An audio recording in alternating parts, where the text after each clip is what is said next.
Well, good afternoon, good morning, or good evening to all my listeners. This is Jazz and the Voice of Reason, and I am Queen Leanna. And I hope to share some light, some good positive vibrations, positive energy to all my listeners.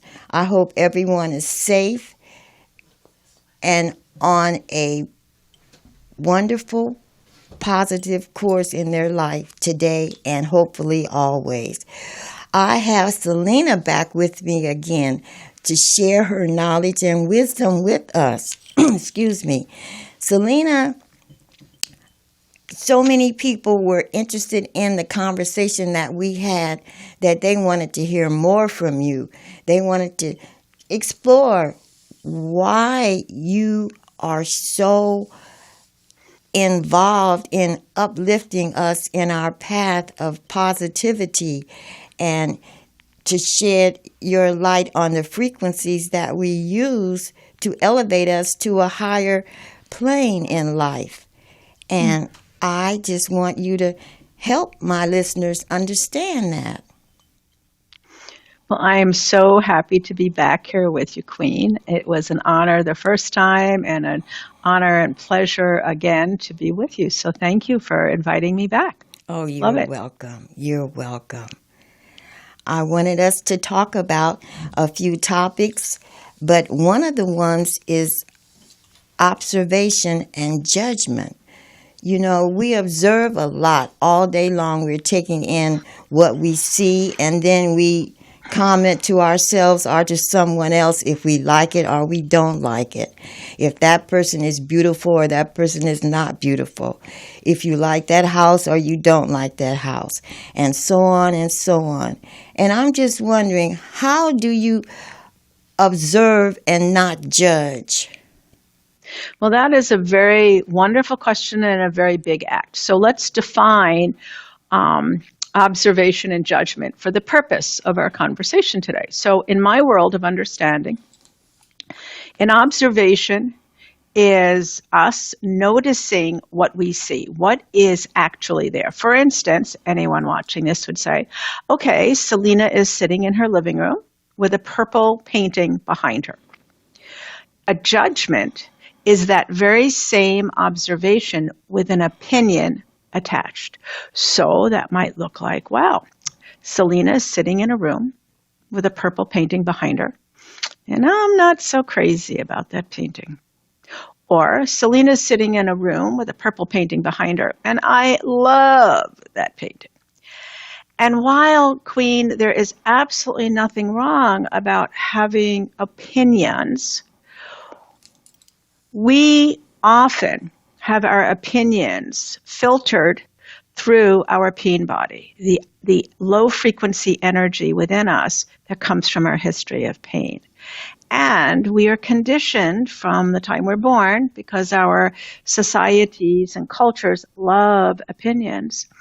We're conditioned to always have one, to feel that having an opinion, there's nothing wrong with that. And in most cases, having an opinion about what you see doesn't necessarily take you out of high frequency, but often it does.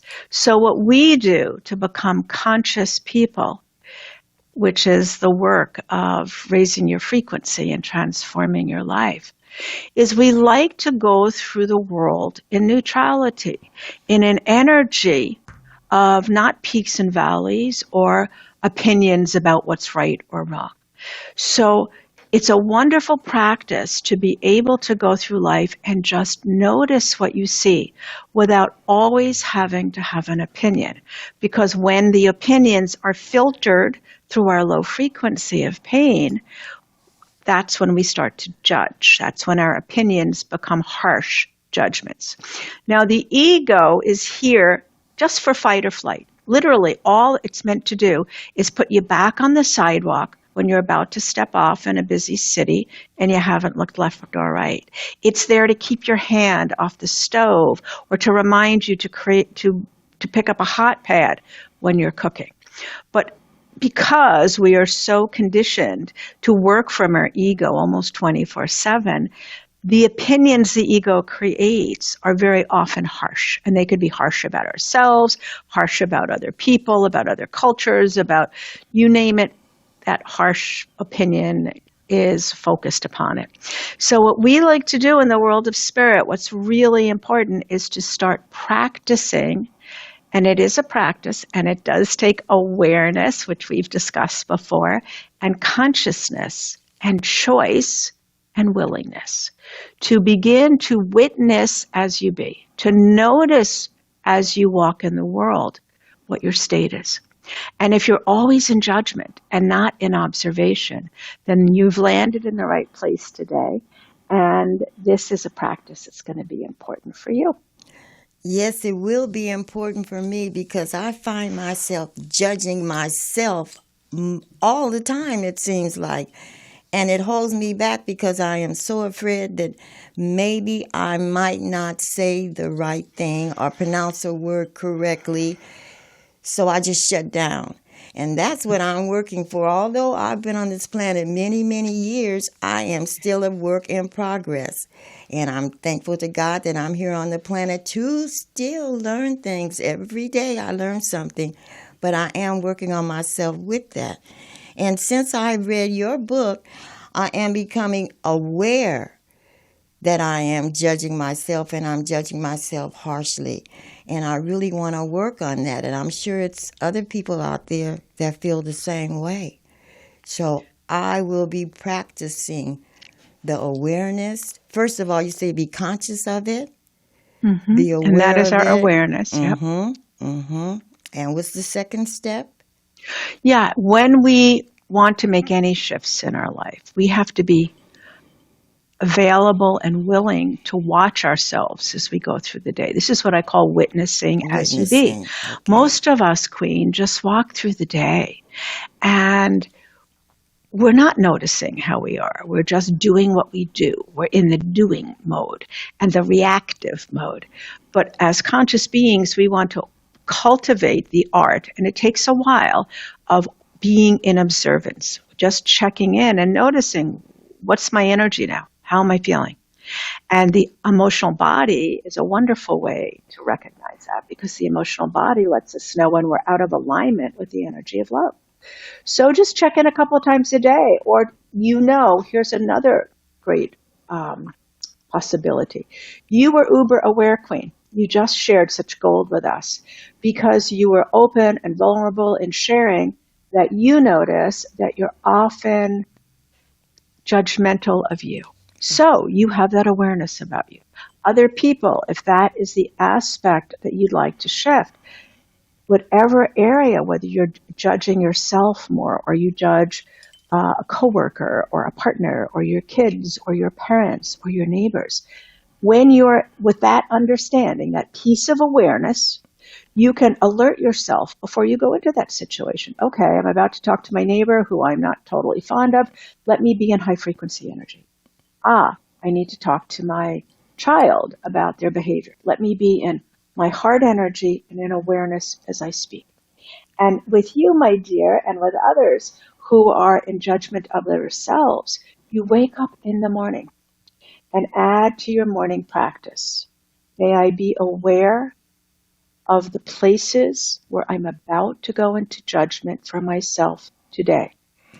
May I notice them, and may I shift into higher frequency.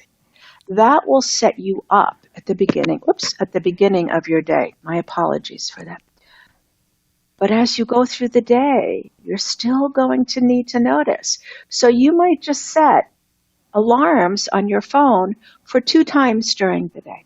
Maybe it's late morning, maybe it's late afternoon. And when that alarm goes off, because you're going to look at your calendar beforehand and make sure you're setting them for a time that's not going to be in the middle of a meeting or something else. And when your alarm goes off, just stop and take a breath of life, breathing in and out through the nose with the lips gently sealed. And when you just feel neutral, check in and see what your state is. How are you feeling? Are you agitated still, or are you calm? Just notice, because that's the beginning of witnessing as you be. You're checking in, you're coming out, you're choosing to come out of the third dimensional world and check in. And if you're in low frequency, we're going to share, the Queen and I, a practice with you later on that will help you to shift your state. But noticing how you be is a practice. So you're setting your tone for the beginning of the day if you're judging yourself. And then you're setting your alarm at 2 times when you can afford within your schedule to stop. And it's only for a minute or two. I love this because checking in is just noticing how you feel. You're not doing anything at that point to change. You're just noticing, because this is a practice of being in awareness. And then you go back into your life. And doing that for a period of weeks, every day, twice a day, you're going to start naturally to notice where you're at. And then you can take on up the practice that we're going to share with you later, or another one if you'd like, to shift. But this practice is just being aware. Aware. Is that helpful, Queen? That's very helpful, being aware and then witnessing. And as you say, first thing in the morning is to set an intention that I'm going to be aware of myself and check out what frequency am I functioning at. Yeah, I love that. Yeah. Can I just share something with you about what you shared with us? Yes. You know, I love what you said, that we are all a work in progress. And that is so true. I say to my students all the time, if you ever meet a teacher or a guide who tells you they are perfectly in tuned, completely evolved, totally high frequency, nothing for them to shift, run in the other direction as quickly as you can. Yes. Because the purpose for being here is to achieve that attunement.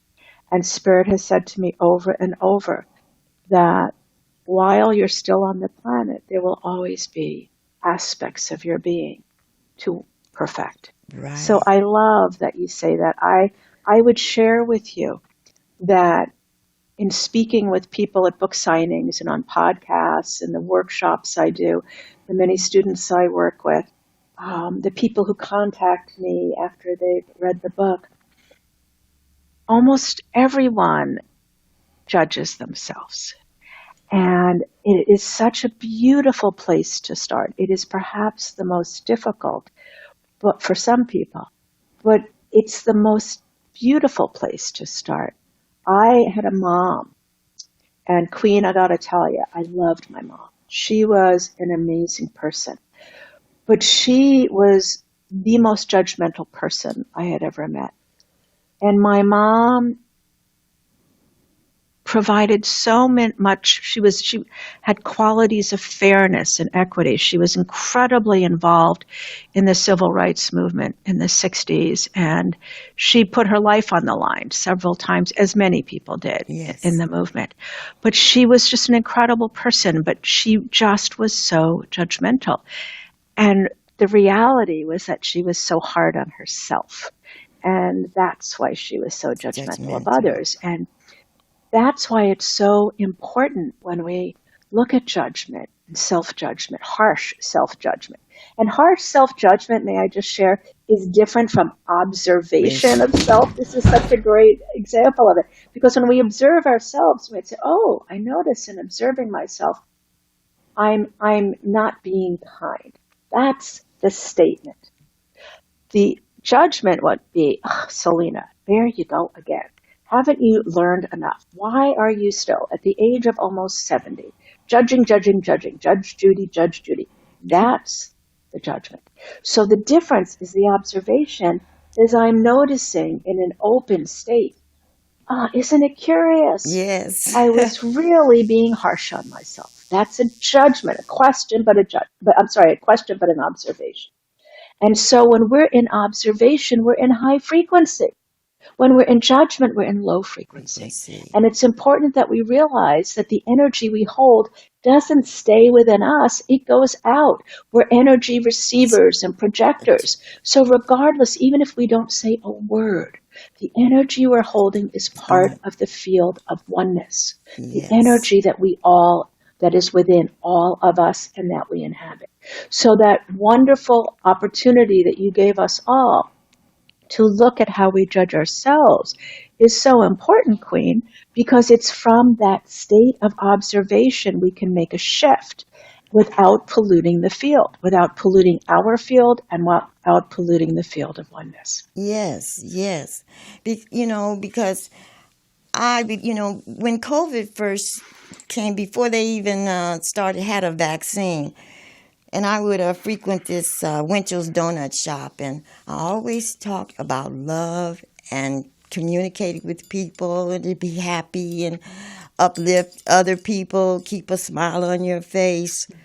And then all of a sudden, COVID started, and we had to distance ourselves from people. And when you're standing in line, and fear began to evolve everywhere you went because people were dying.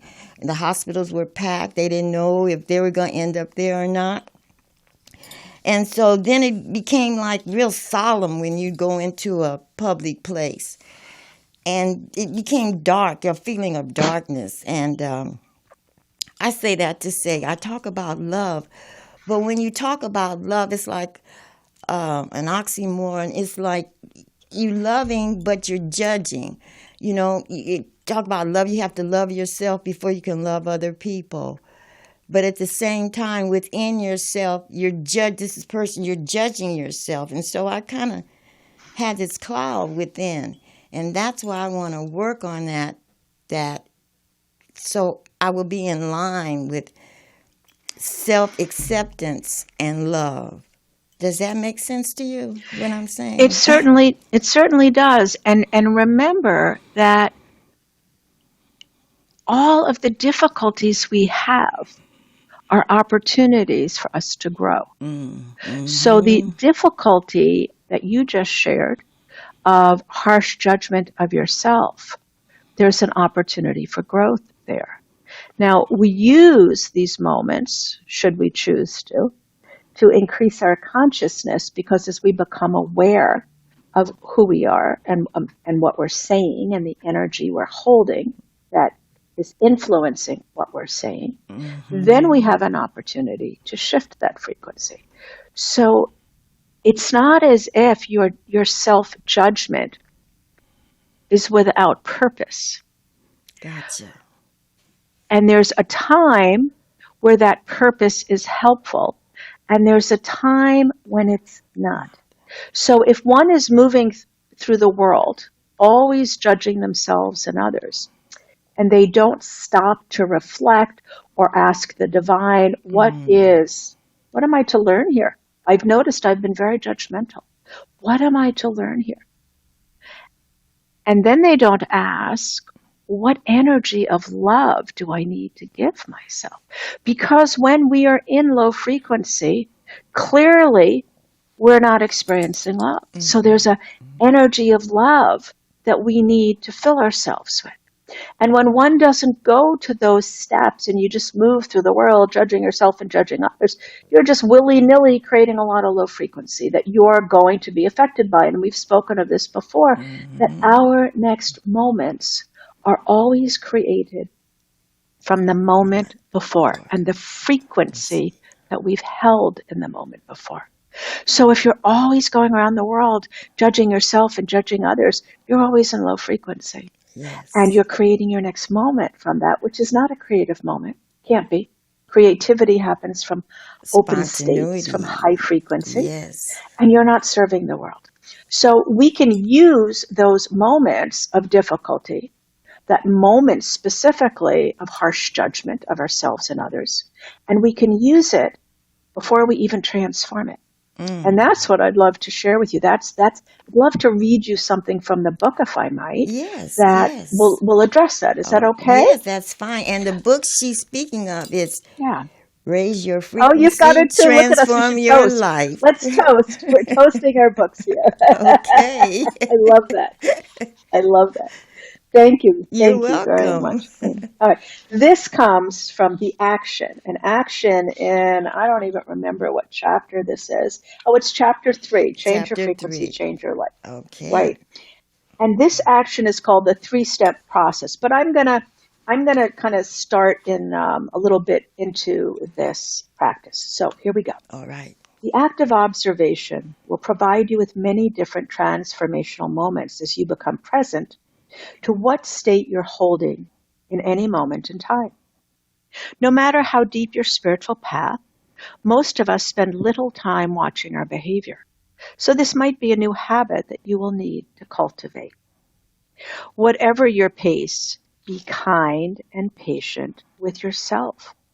It may come easily, or it might take you weeks or months even, until you get into the practice of consistently remembering that you've taken on the job of watching yourself as you move through your life. This is what we called witnessing as you be Yes. earlier. When you're ready to begin, you may want to start focusing on one state that you have difficulty holding. Maybe it's patience.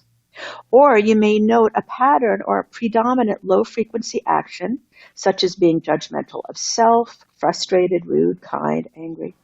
Each difficult moment or low frequency that you observe in the first step of this process is an opportunity for you to make an adjustment in how you walk in the world in order to truly be holding the energy of light. After you've observed after you've observed any low frequency actions or disturbances in your emotional field, your thoughts, or your body, take a moment, take a breath, quiet your mind, and open your heart. And ask the highest knowing within you, the oneness, what is it that I need to shift? What do I need to let go of? Some people can close their eyes and easily connect to their higher essence and ask this question, while others will need to close their eyes and breathe for a bit, allowing their minds to slow down and allowing the knowing to land. This isn't you in your brain. You're not thinking. You're allowing the divine within you to place the answer within. As you take on this practice, you may notice the answers come quickly, or they may land out of nowhere a few days later. The timeline doesn't matter. Ask the question anyway and get ready to receive what is delivered. Finally, how do you know which high frequency of love to bring into your physical manifestation? Just as the Kabbalists talk of God having 72 different manifestations, your highest frequency materializes in different forms in your physicality. Each of these frequencies is a different manifestation of your intuitive body. You may find that each time you ask this question, you're given different manifestations to invoke. Sometimes you're guided to respond with the same state over and over. As you ask the universe to deliver the answer to your question, simply open and receive what lands for you. Trust that what comes in is exactly what you need to hear. And as you receive guidance, begin to remember then a time when you experienced that very state of kindness, of compassion, or understanding. For instance, if you were guided to hold compassion as a state, close your eyes and begin to see or remember a time when someone was completely compassionate to you, or you were completely compassionate to someone else. Recall where you were. See the person standing in front of you now. Look deeply into their eyes, and as you breathe in, feel the compassion you are giving to them or they to you. Feel your heart opening to accept the gift they're offering you. Stay in this state of true energetic remembrance for as long as you need. If you've never received the state you're asked to invoke, feel free to invite your imagination in and begin to visualize what it feels like. Because your imagination, it's another doorway to experiencing the oneness that resides within you. When you are ready, simply bring your consciousness back into your body and into the room, and immediately notice how you will feel. You will most likely be completely shifted out of the low frequency state that created the need for this practice, and you will now experience peace. So the practice is to be aware of your state, and when you notice you're in low frequency, close your eyes, take a moment, breathe, go to source, and ask, what am I to learn? Allow that to land. Because sometimes, especially with something like harsh judgment, Spirit might share, you need more compassion for you. And whatever we are not in, whatever state we're not in, whatever state low frequency we're delivering to us, you can bet we're delivering it to the world. My beautiful mom was so hard on herself, which is why she was so hard on other people. Yes. So hard on herself. And so the practice is to see what you need to learn. And then, second question for the divine: what face of God do I need to bring down into me? What do I need to feel? And then you remember an experience where that feeling was something you projected out or you received it, and you feel it deeply in your body before you end. And then you come out. Now, this 3-step process, like learning how to do yoga, when I first started doing yoga, oh my God, about 25 years ago, people were talking about yoga and how wonderful it was. And when I went there, I had never really used my body. I hadn't danced. I was never very physical. And it was so hard and uncomfortable. But I kept at it. And over time, I got very proficient and I love it. Same thing with this. If it's a little clumsy at first, no worries. Just keep at it. In time, you're going to be able to go through all 3 steps in less than 5 minutes. And it's not that I'm trying to make this a speed process, Queen. It's just I want our listeners to understand that anything we take on at first is a little clumsy. But over Right. time, you'll be very proficient with You this. have to develop it. It's like you develop a Yes, muscle or learn to drive. It's something you have to do over and over again, and then it becomes second nature. If you do it enough, absolutely. it makes an imprint, an indention in your life. Imprint. Yes. Yeah. Absolutely. And so this is a beautiful practice for you to take on with your self-judgment. I use this all the time with my self-judgment. And I love going to source in the middle of the day when I see myself not in a high vibration. And within moments I've shifted. And it is such an incredible practice.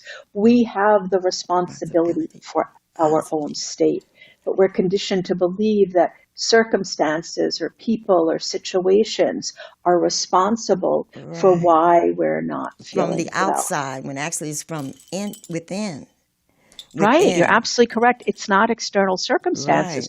Internal. It's actually the knowledge and the choice that we have to take on the fact that outside circumstances are only affecting us when we choose to Allow let them it to. affect us. Right. And Right. in that choice of letting outside circumstances, as you were saying, Queen, affect us, we're giving our power away. Yeah. Oh, We're that's not so true. owning our power. Yes. Yes. Yes.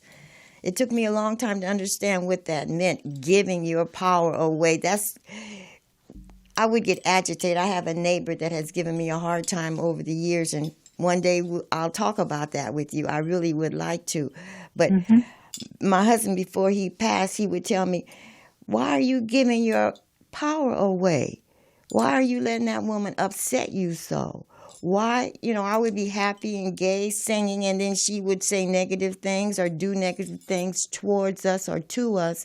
And I would go to her frequency, drop my high frequency and go to her low frequency.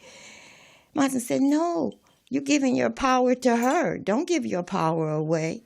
I understand that is when it comes to my neighbor now, I do not let her upset me. And I should do the same with myself. Well, the thing is, it's also can be applied to our health, our Mm, money, hmm. our lack thereof of partnership or of family. For some people don't have a lot of family or partners, and that's something that they want. Any aspect of our life that isn't as we Yeah, choose or would like, isn't right. isn't what we would like, has the capacity to zap our power if we choose Mm, to have that happen. Now you see, once again, this is losing the conditioning because we're never taught. We don't go to school and learn. Our parents, unless they're highly evolved, haven't shared with us that we are losing our power. As your husband, may his, memory be a blessing for you, mm-hmm. because he was obviously a very wise man. We choose to give our power away, but we're trained to do that. And that's why consciousness, you're right, is a muscle. It's choosing in these moments of constraint where we believe we don't have a choice, where we believe we don't have a power, to realize we do. We have a choice in everything that happens to us because we have a choice in our response. We may not have a choice as to what lands in our world, but we always have a choice in our response. So the neighbor lands in your world. Health situations that people don't want. Losing your money is not a situation anybody wants. It lands in their world. Losing a beloved, having a run-in with a neighbor. But we have the choice of response. And remember, our next moment is created from the energy we held in the last. So once a neighbor does what a neighbor does, which creates disruption, that's not the last moment in your life. Your response is. Health situation lands in your life. That's not the last place for response, for frequency. Your response is the last frontier before you create your next moment. So our freedom isn't necessarily in what lands in our world, but our freedom is in our response. And I just want to also share that the more we retain high frequency by choosing a response that comes from that dimension, we end up having less run-ins with neighbors. We have less difficulty in the third dimensional world, or when difficulty arises, it's not so bad. I've been practicing this work, meaning I've been embodying my spirituality for over 25 years. In 2012, I was diagnosed with MS, and it's never shown up. Now, let me be very clear. It has not shown up as impacting my life. So this is, for some people, a very devastating and understandable diagnosis. When it landed in my world, I learned what I needed to learn about it. I changed my diet because there are certain things that science has shown us irritate the disease a little more. And I'm a high frequency person. So I don't think about it at all. I don't ever put my attention on it until maybe there's a little flare up. And when there's a flare up, which looks like my not feeling like I'm in my body that day, I give myself an easy day and it dissipates. So what we put our attention on grows. So even when we have a diagnosis like that, if we're living a high frequency life, we may have the results of it not be bad at all. 2 years later from, was it 2 years later? No, actually, it was in 1999, I think. Before this diagnosis. I'm very bad on dates. My memory is not great, obviously, as we can see. I was diagnosed with Crohn's disease, and my mother died of Crohn's disease. And 6 months afterwards, I got that diagnosis. And I'll never forget my gastroenterologist coming in and saying, Selina, I know your mom's just died of Crohn's, and I'm so sorry, but I have to tell you, you have Crohn's. So this was a good 30 years ago. And I thought that was really curious. And I wasn't as evolved as I am now, but I knew enough to know not to put my attention on it. And I have never had another Crohn's attack. And last year, I've had colonoscopies continuously. Last year, my doctor came in, the same doctor that told me I had Crohn's, he came in and he said, Selina, it's completely gone. I've never seen this, but it's completely gone. So I'm sharing this not to say that I'm a Wonder Woman, but to say that when you're in high frequency and you choose to do this work, which is mighty work, even when we get a bad diagnosis or one that seems like it's not what we want, our response to it has everything to do with how it shows up in our life. I totally... And it's factual. It's fact. I can agree with you. I had certain health situations that I can relate to, several in fact, but one was myasthenia gravis. I was diagnosed with and was in the hospital for over almost a month and a half, almost 2 months. But I was in the hospital for almost a month before they diagnosed what I had, put a name on it. I had all sorts of tests run. And finally, I was in the state, I was like a blob.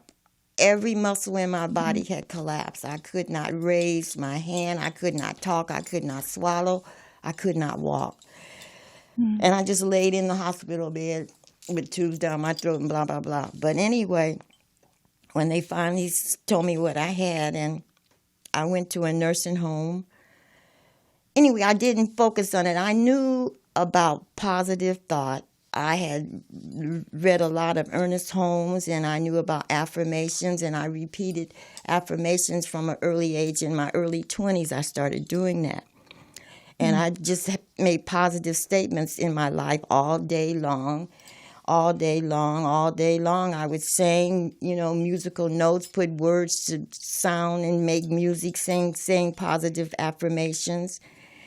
And eventually, I can walk, I can talk, I can think. And I went into remission and it's never come back again. I don't take any medication for it. And that was one situation. And then another, just in the last few months, I went blind in my right eye. And it scared me so. It was about 2:30 in the morning, and I jumped up.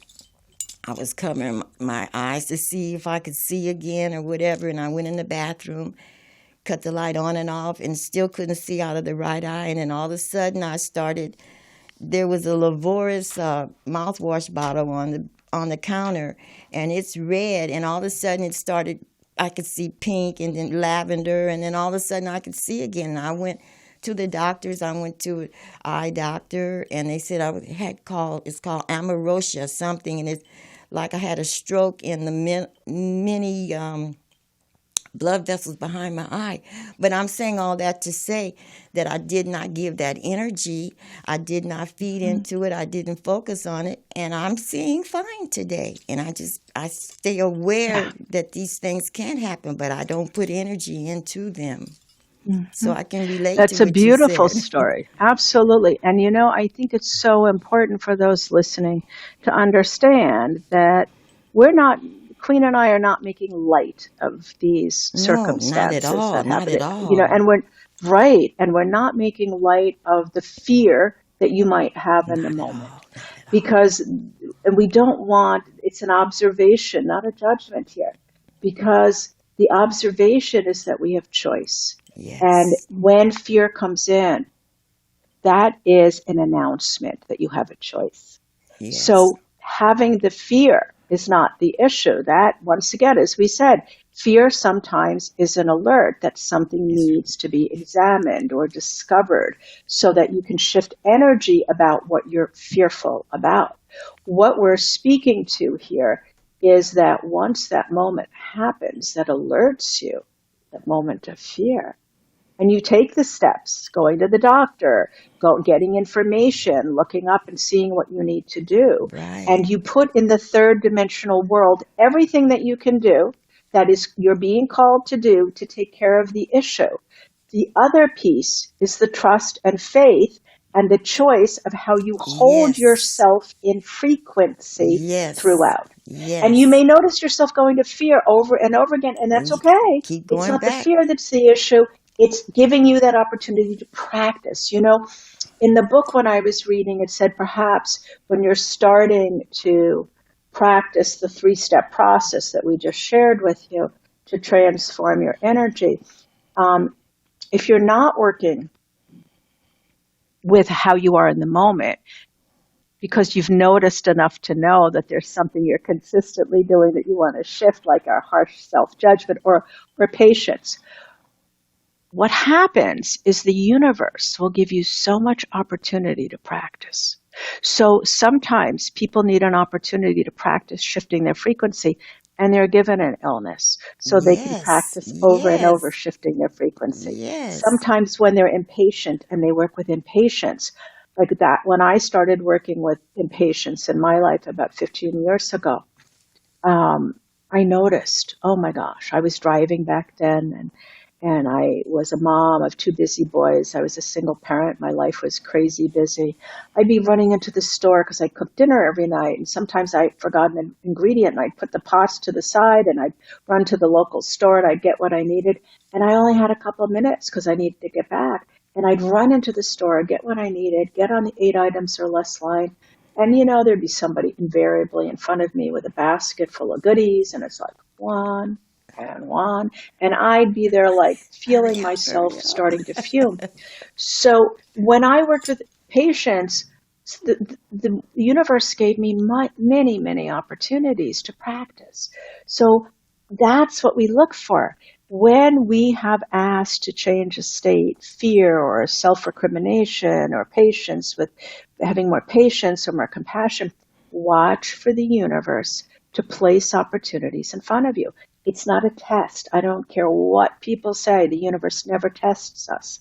The universe gives us opportunities to practice that which we wish to transform. Right. So if you're working with self denigration or judgment, watch for lots of opportunities for that to pop up. And when they do, say, hallelujah. Hallelujah. Yeah, thank My you, prayers have Lord. been answered.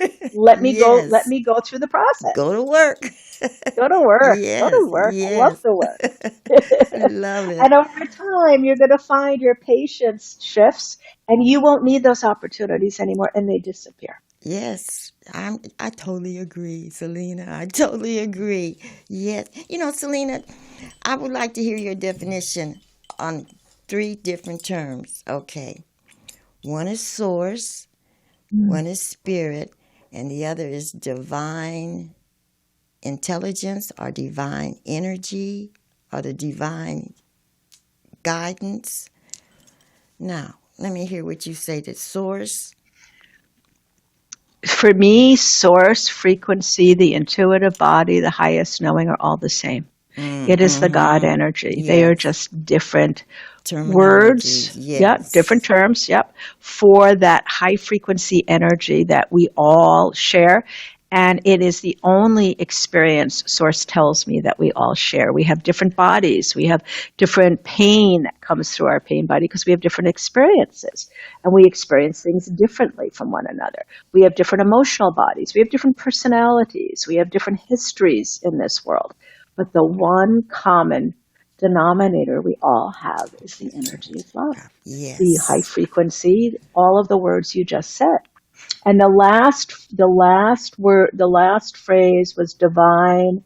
Either intelligence or Yes, guidance. Yes. super. So divine intelligence and guidance is the information that that high Frequency frequency gives. delivers to you constantly. Now, Queen, I have students often say to me, I'm loving this work because the divine is showing up more. And I always correct them gently and say, well, actually, the divine isn't showing up more. The divine is always there. You're able to hear more. You're choosing Receptive. to be Right. available to Available. that information more. Receptive. Because, we can't hear it when we're rushing all the time. You're And right. our society is a rush society. We have Yes.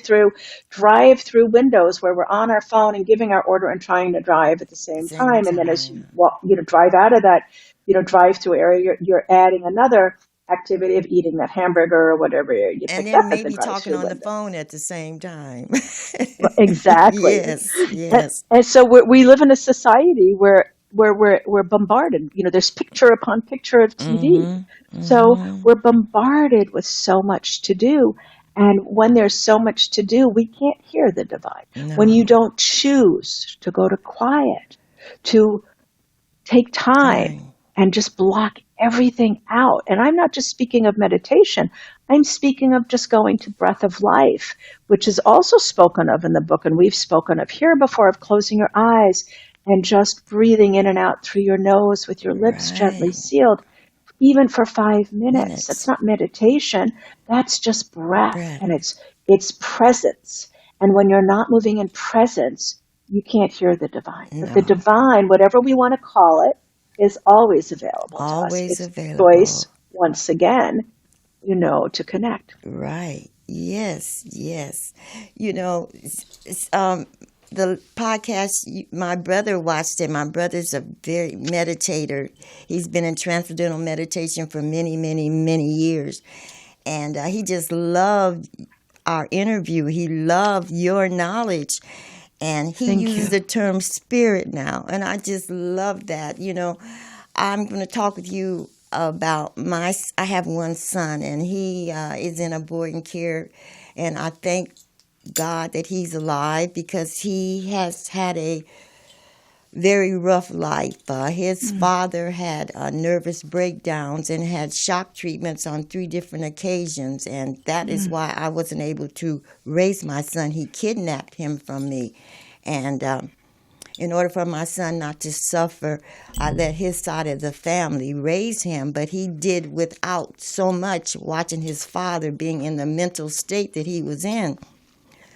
So he's been on medication for many years, and we go out once a month to see him, and take him whatever he needs. And we were talking about his situation. He's slow about a lot of things, and my brother texted me back, and he said that the spirit had revealed to him that it possibly could be the medication that he's been on for all these years that's causing him to act a certain way. And I just love the way he used the term spirit, because he never used it in that way before. So that's thanks to you. He really, really respects you and loves what you have to say. Yes. Well, thank you for sharing that. And I would point out that once again, that even the choice of words we use is a choice. Yes. And I'm moved by your devotion to your son, who's very fortunate for whatever difficulties he's had to have such a loving mother. Yes. He was born on my 16th birthday. He was what? Born on my 16th birthday. Whoa. Yes, Whoa. we had the same You were birthday. a very young mother. That's a very brave act, my dear. I was very young, That is yes. very courageous. Yes, so, but anyway, I just love our conversations. I want us to have more. I want us to have conversations with Selina as often as you can stand it.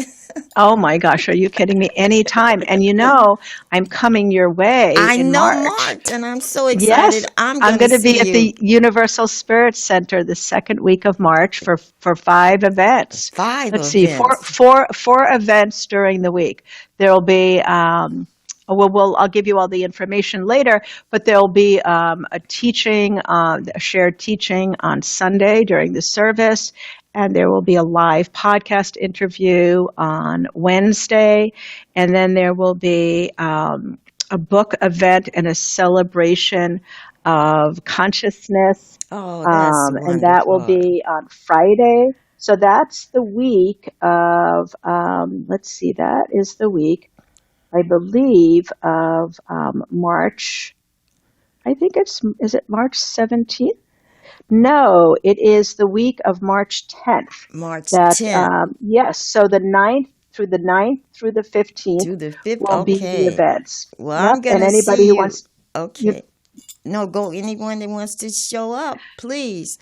And what day is the book signing for your book? That will be on the Friday the 14th, and then the workshop that we're doing, which is based on the contents in the book, we're doing an all-day workshop for people that want to dive deeply and learn the practices in the book, will be on the 15th. On the 15th. Yep. And so I'll send you all those dates. All right. And the title of that book is Raise Your Frequency, Transform Your Life by Selina Maitreya. So if you guys love anything we're talking about today, pick up a book. It's a lot to learn in it. And if you enjoyed our conversation, please subscribe to the channel, Jazz and the Voice of Reason. And we will close it up now, Selina. Any last words you'd like to leave with the people? Well, I would just like to thank you, Queen, for all the work you do for all of us. I think we've shared a lot, and we could not have done that without your invitation. So I will always show up when you invite me, and I am very, very grateful to you for all the work you do for all of us. Thank you, sweetheart. Thank you, Selina, so much. And you stay safe, and you stay alert. And all my listeners, stay safe, stay alert, keep your frequency high, keep love in your heart, and don't judge yourself too harshly. Out of here.